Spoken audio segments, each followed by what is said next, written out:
Kevin O'Connell's expecting a huge leap from Dallas Turner in year 2, and hype is starting to build. Welcome to the Locked On Vikings podcast.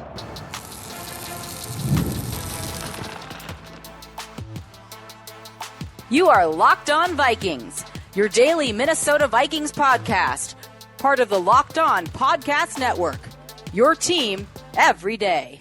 What's up, everybody? Welcome to the Locked On Vikings podcast, where we're always trying to learn something new. It's part of the Locked On Podcast Network, your team every day. Thank you so much for making Locked On Vikings your first listen of the day every single day. I appreciate my hashtag everydayers so very much. You all make the world go around here. Today's episode is brought to you by Gametime. Download the Gametime app, create an account, and use code LOCKEDONNFL for $20 off of your first purchase. I got a lot of notes, news, stuff to talk to you about as the Vikings are in training camp. Fans got to be there. They're outside. The weather cleared up. Everything is looking very, very fun. A couple of fun highlights from camp that everybody was talking about. There was a tipped interception by Harrison Smith on J.J. McCarthy, his first of camp. It apparently clattered off of Lucky Jackson's hands. The beat is describing this as like this moment that J.J. McCarthy would want back, but it doesn't like sound like one. I don't know. It's not a throw that we got to see on any of the videos that anyone's posted or anything, at least not that I was able to see. If somebody could send me that, though, I want to see it. I want to see what it was like. But anyways, that happened. But really, I think the key insights are still in depth chart and in some of the quotes that we have gotten from the podium before practices. Kevin O'Connell took the podium. Brian Flores took the podium. And they had a lot to say. Brian Flores said something that kind of perked my ears up earlier in the offseason about Dallas Turner, saying, hey, I view him as a third starter. And I was wondering, is that coach speak? Or, is he just trying to hype up the rookie? Is that really going to be part of the strategy going forward? I even did an entire show on what that strategy would be. There would be like a package, a Dallas Turner package that has Van Ginkel, Grenard, and Dallas Turner all as members of the defensive line going in. You maybe use it on longer yardage situations, but not necessarily exclusively third downs because those guys can all back off and cover. And that was echoed again by Kevin O'Connell. Went on the podium, said he expects a, quote, huge jump from Dallas Turner, who he called a third starter alongside Jonathan Grenard and Andrew Van Ginkel. So that's the party line. And while it's definitely okay to have a healthy skepticism when, like this is a big time, like Dan Hans's trope alert, right? Like middling second year player is supposed to make a big leap, like is something you hear about just about everybody's second year players, especially those that didn't have the impact that you wanted in their first year. But this is a line that they are repeating. So they're either just like running interference and hoping we'll like be quiet for a little bit before we realize that things are a lot worse than they're letting on, or they really have seen improvement. Physically, Dallas Turner is a lot different. He is just physically bigger. He's put on muscle very visibly. You can see it in all the pictures. And Brian Flores talked about, hey, we're still like looking for improvement in all these areas. But he has a better sense for what he is supposed to do. And the role that he had last year was completely different than anything he did at Alabama, which I think kind of spins into a critique of the pick itself. Like, why are you taking a guy and then like asking him to do stuff you've never seen him do? But, the role of roving around the formation, of dropping into coverage a whole bunch, of, coming in off the edge or, stunting and looping a whole bunch. That's not really how Alabama played it. And so he was, as reports go, like young dude head spinning. And this year he's coming in with a lot more comfort in that role and the ideas that you have to understand for that role. And therefore the coaches are saying, okay, now it's time for this guy to come online. It's still going to be stifled just because Van Ginkel and Grenard are more important players. And that's just kind of going to be the way it is.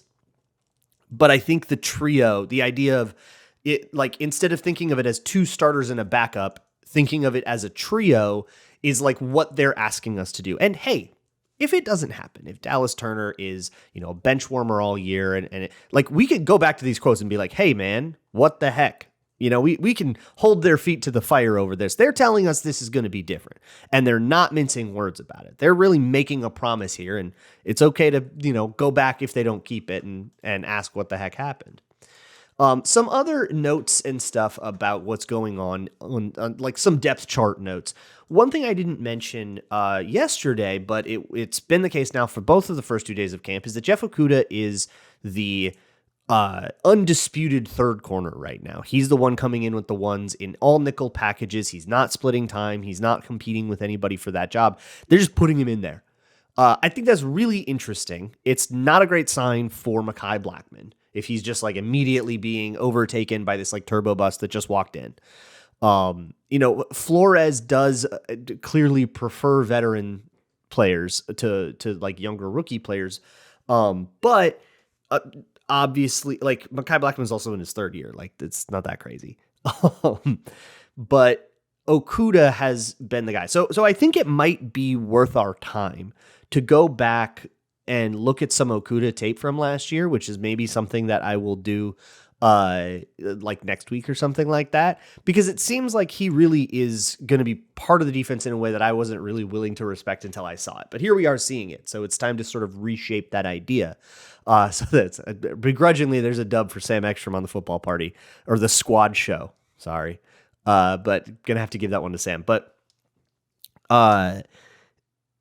if that's the cornerback group, that seems like they have their answer, right? So Byron Murphy, Isaiah Rodgers, Jeff Okudah. And Brian Flores even talked about it that way. He said, hey, we got a lot of these new additions at cornerback, like Isaiah Rodgers and Jeffrey Okudah. And like, in the context of that, those are the guys that are like now part of the group that's going to be playing. Those are the guys on the depth chart on the roster that are going to be the dudes. Long camp, lots can happen. One tweaked ankle that keeps you out for 3 days, and Mekhi Blackmon has a good 3 days, and suddenly you're thinking about it more. But right now, they have not taken any of the time of the first 2 days to put that position under any consideration, which tells you that they maybe have made that they had a decision made going in. A couple other interesting depth chart notes. A lot of these come from Matthew Collar, who has sort of tracked the depth chart to like way, way further down than anybody else you'll find. With, for example, Levi Drake Rodriguez is running with the 2s. Taki Taimani is not. Sam told us about that on the squad show. Very interesting. By the way, if the squad show is the football party, it's the same show. It's a rebrand, and it's different name, different logo, but it is the same show if you were wondering. But as I was saying, Jalen Redmond and LDR are the second team defensive tackles in 4-down sets. That's pretty interesting with Taki Taimani, I think, joining them in your like base sets.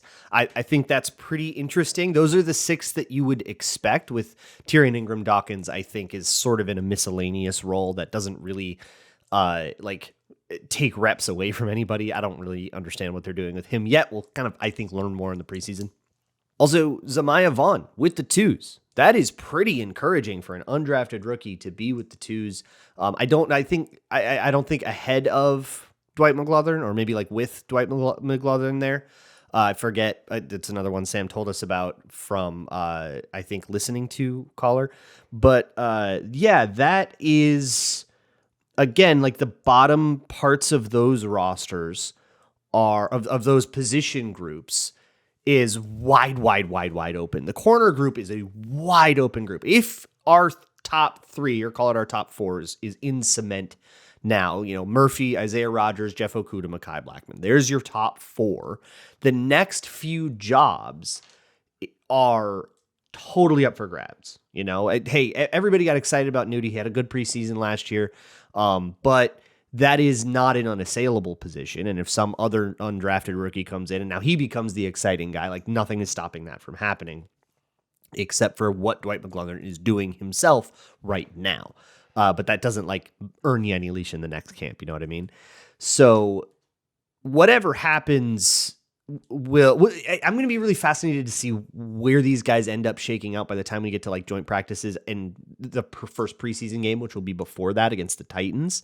Like who ends up starting in that Titans game? Because it won't be the starters. It won't be Byron Murphy and Isaiah Rodgers. It'll be like the second season. Whoever starts in those games has a really good like inside track into the roster. I'll be really curious to see how that room in particular shakes out. The wide receiver room is another one like that. Rondale Moore is running pretty clearly with the twos. It's Rondale Moore, Ty Felton, and I believe Lucky Jackson is the second group, which makes a lot of sense to me. And again, that is a wide open group at the bottom part of it, right? Like Ty Felton, you pencil him in kind of no matter how his camp goes, just because how high he was drafted. And Rondale Moore, by the way, Rondale Moore, fully healthy, fully clear. We'll get to the injury stuff, but that's really exciting. So you kind of have a sixth spot if somebody earns one, right? The team has rolled into the season with 5 receivers before, but you have maybe a sixth spot. Right now, it looks like that spot is Lucky Jackson's. Could be Tim Jones's, could be, Jayshon Jones's. That's kind of a dark horse that people like. Could be one of these undrafted rookies, right? Like anything can happen. And the backup QB battle continues to be a little spicy. Both Sam Howell and Brett Rippon are sort of just dueling to see who can make fewer mistakes on a given day. But I think that'll also be decided in the preseason a lot more than it will be anywhere else. So we get to see it play out on TV, which is fun. Other updates that we've got some injury news, and I also want to go into the excruciating JJ McCarthy update, and we'll make sure that you know way more detail about JJ McCarthy's like moment-to-moment training camp than you ever could have asked for, because that's what we do on Locked On Vikings. Today's episode is brought to you by Gametime, the best place to find last-minute tickets. Hey, it's about to be the weekend. And if you're thinking, hey, whoa, let's go to a baseball game, but you don't have tickets. Oh, we didn't buy them in advance far enough. We can't go. Nonsense. Okay, Gametime is there for that. It's the official ticketing partner of the Locked On MLB podcast network, as well as the best way to grab your last-minute baseball tickets. You can go on the app. It's all easy to find the best deals. They're like highlighted in red. They're like flash deals and zone deals and all these different ways to save a buck. They love to troll the market of tickets and find the best deals, pass those savings on to you. You can look at a panoramic view of your seats, make sure you're happy with the view, and the Gametime guarantee means that if you find the same section and row somewhere else for less, they will credit you 110% of the difference. Take the guesswork out of buying tickets with Gametime. Download the Gametime app, create an account, and use code LOCKEDONNFL for $20 off of your first purchase. Terms apply. Again, create an account and redeem code LOCKEDONNFL for $20 off. Download the Gametime app today. Last minute tickets, lowest price, guaranteed. Moving along here with the Locked On Vikings podcast. We got a little bit of injury stuff that we have to go over, and they're tricky situations, so I want to make sure we take our time and be smart and be right. The first one, I should lead with the headliner. Justin Jefferson has an injury thing. Oh, God, sound the alarms. No, it doesn't sound like it's a big deal. He felt a little bit of tightness in his leg.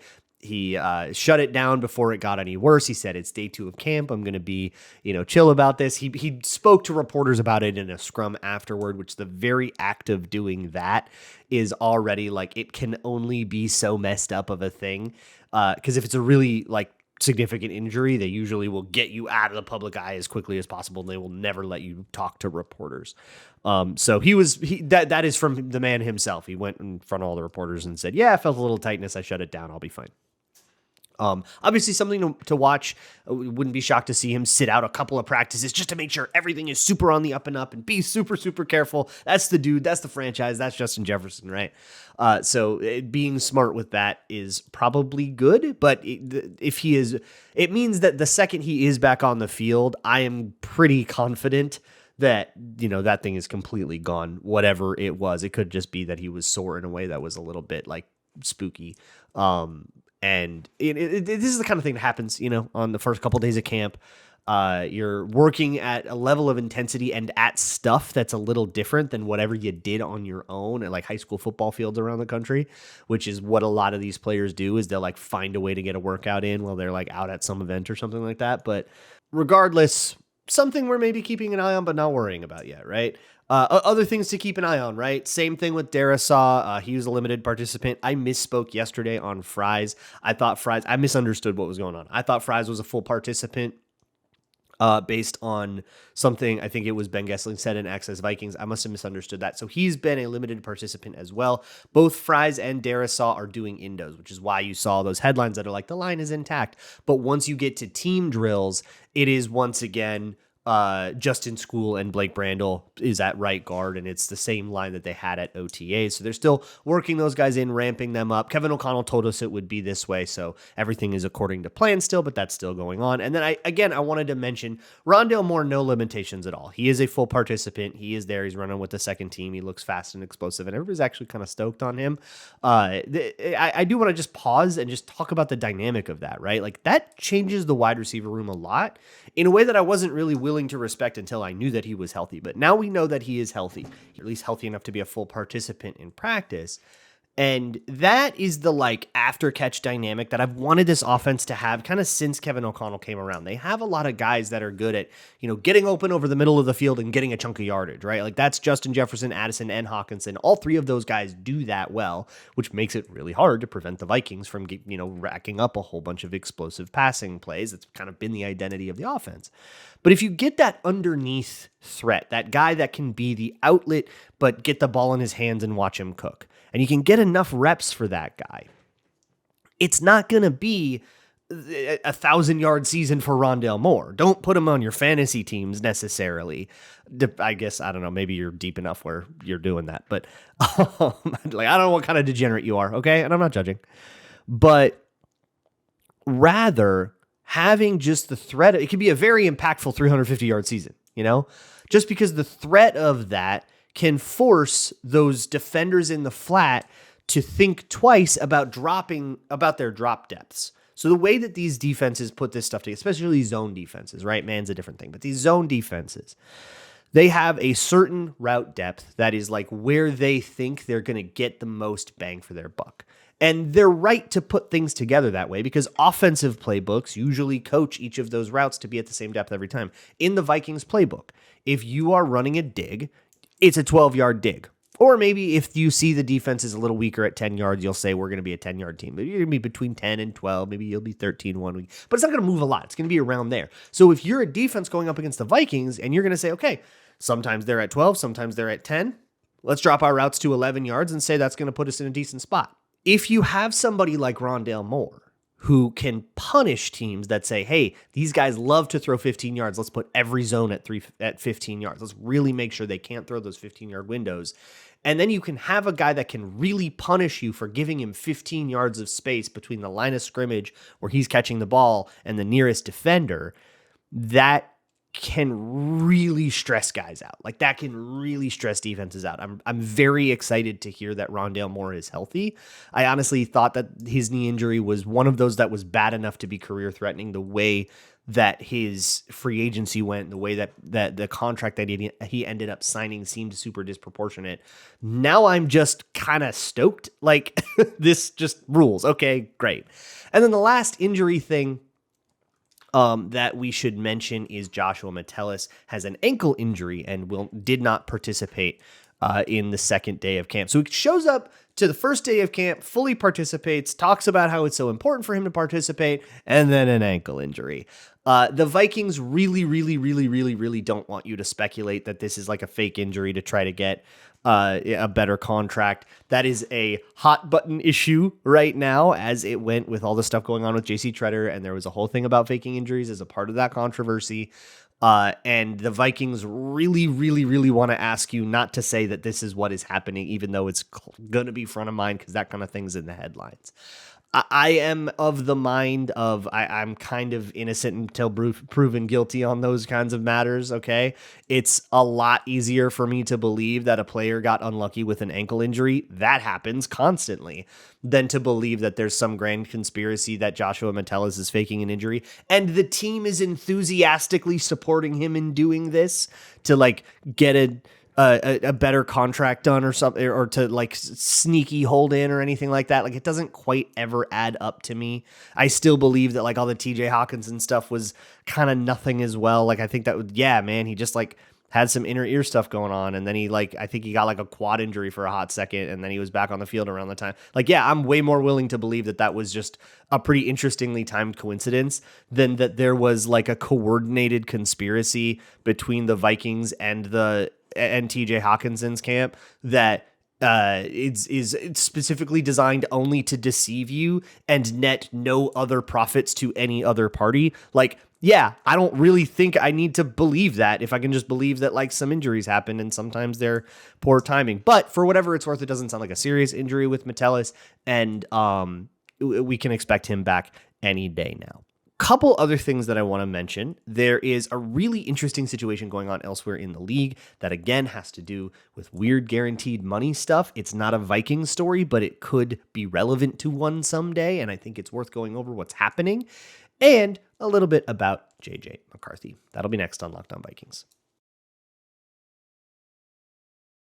Today's episode of Locked On Vikings is brought to you by Yahoo Fantasy. It is fantasy season. I'm sure all of your drafts are kicking up. Some of you may have already done your drafts and you're ready to go. But if you're still setting your league up, consider Yahoo Fantasy.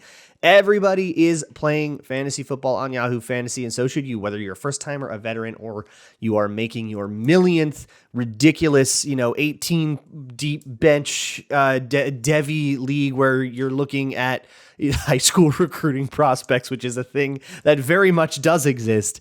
Whatever it is, organize it on Yahoo Fantasy Football. It's smooth. The app is super easy. I think very crucially, it works quickly. And sometimes you are in a hurry to like get a lineup change made really quick, or to, make the fast waiver claim that you need to make on somebody because they just became available or they just became important. Whatever it is, check it out on Yahoo Fantasy. To celebrate 28 years of fantasy greatness, Yahoo Fantasy is dropping 28 big new features over 28 days, giving you more ways to play, more ways to draft, and more ways to win. It all begins August 4th. Stay tuned and get started by creating or joining a Yahoo Fantasy Football League at yahoofantasy.com/LockedOnNFL. That's yahoofantasy.com/LockedOnNFL, and let's make this fantasy season the best one yet. Moving along here with the Locked On Vikings podcast, a quick note about JJ McCarthy. He had what I guess people would say is a shakier day on day 2. Didn't seem like it was a disaster or anything like that. Most of his completions were whatever, unimpressive, short passes. This is, again, a time to mention the sort of risk-reward aspect of passing plays. And what we never know is whether this is one of those times where we wanted you to get all the way through the progression and then throw the check down, especially in like 7-on-7, whether or not the guy is open. We want you to sort of train your eye to go 1, 2, 3, 4, 5 across a formation. Sometimes that happens. Sometimes it's just, hey, that's what was there. You took the check down. Maybe you're making a safe decision, or maybe too safe a decision. Like, that criticism absolutely still does exist sometimes. I can't know whether or not it's what's happening. A couple of key ideas, though, about JJ McCarthy's day, which were echoed by a couple different people: Will Ragatz at SI, Dane Mizutani at Pioneer Press, Alec Lewis at The Athletic. Those guys are doing like daily training camp notebooks, which you should check out. And they all are saying a lot of the same stuff about McCarthy, pointing out a couple of throws. Justin Jefferson, there was a throw to Justin Jefferson that sailed over his head. There was the interception that I mentioned at the top of the show, clatters off of Lucky Jackson's hand. And not as interestingly, but if you cared about it, Addison became like a very, very go-to target during the reps after Justin Jefferson had shut himself down. There were a couple of tight window throws too that the beat would point out to you. So fine day for him. Not quite as fun as yesterday, but we move on. The last thing I want to talk to you about on this episode of Locked On Vikings is not a Viking story, but it's about Christian Wilkins. It is maybe a little bit, there's something to Christian Wilkins was very nearly a Viking in that free agency in 2024. The Vikings had like a big interest in Christian Wilkins, and I believe a big competitive offer with Christian Wilkins. He ends up going with the Raiders deal, and then the Vikings moved to their plan B, which was to take that same money and split it between Jonathan Grenard and Andrew Van Ginkel. So things work out okay, I guess, on that front. But here's an interesting situation. Since that, the Raiders have gotten very unlucky with Christian Wilkins. He hurts his foot. He gets surgery on his foot in October. It was supposed to take 3 or 4 months to recover from that surgery. So it's a season-ending deal, but he was supposed to be like back and ready to go by May in OTAs. He wasn't in OTAs. What's going on?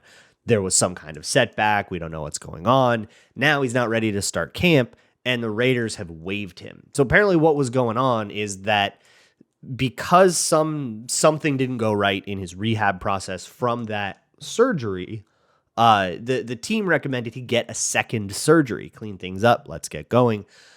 He didn't want to do that. He went and got other second opinions from other doctors who said, you don't need a second surgery here, do this or that instead.